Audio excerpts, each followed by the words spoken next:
অসুবিধা বিৰাট পৰিছোঁ। পানী হৈ গৈছে, পানীৰ অসুবিধা থাকিব নোৱাৰা হৈছোঁ ঘৰত। পানীৰ মাজত কেনেকুৱা থাকিম আমি? ঘৰৰ ভিতৰত পানী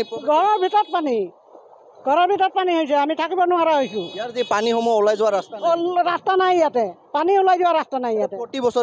প্ৰত্যেক বছৰে ইয়াতে পানী হয়। এনেকুৱা অসুবিধা আমাৰ আছে। এনেকুৱা অসুবিধা যদি সদায় হৈ থাকে আমি কেনেকুৱা থাকিম? ইমান দিগদাৰ, চাওকচোন এজন গেছ চেছ নাই, ভাত খাবলৈ চাউল নাই, কেনেকুৱা কৰিম আমি?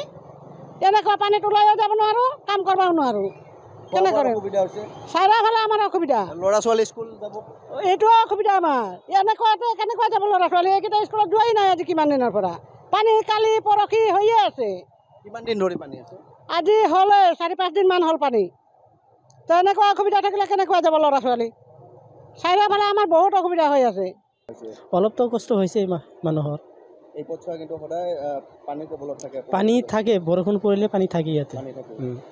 বৰষুণ পৰিলে মানে ইয়াতে মানে এনেকুৱা হয়, 1 ভৰিমান পানী হৈ যায়। একচুৱেলি মানে এই ড্ৰেইনৰ ব্যৱস্থাটো বতৰত একেবাৰে বেয়া। এই ড্ৰেইনৰ ব্যৱস্থা যেতিয়ালৈকে ভাল নহয় তেতিয়ালৈকে এই অৱস্থা থাকিবই। যাতায়াত কৰাৰ ক্ষেত্ৰত হয়, বহুত অসুবিধা হৈছে। এনেকৈ মানুহ বহুত প্ৰব্লেমত পৰে। হয়, আৰু কোনোবা হয়তো এক্সিডেণ্ট হোৱাৰ সম্ভাৱনা আছে। তো এইবিলাক আছে, পৌৰসভাই এইবিলাক গুৰুত্ব দিব লাগে। আচলতে যি কৃত্ৰিম বান, নেপেৰা বৰষুণ, আচলতে এই যি চহৰখনৰ পানীসমূহ ওলাই যোৱা ব্যৱস্থা নাই। হয়, নাই। আৰু যধে মধে এই আগতে যিটো চাইডেদি ধৰক পানীবিলাক মানে ওলাই গৈছিল, সেইবিলাক চব মানুহে ঘৰ বাৰী বান্ধি পেলাই এইবিলাক মানে বন্ধ কৰি দিছে, যাৰ কাৰণে পানীবিলাক জমা হৈ থাকিব। ধন্যবাদ জনাই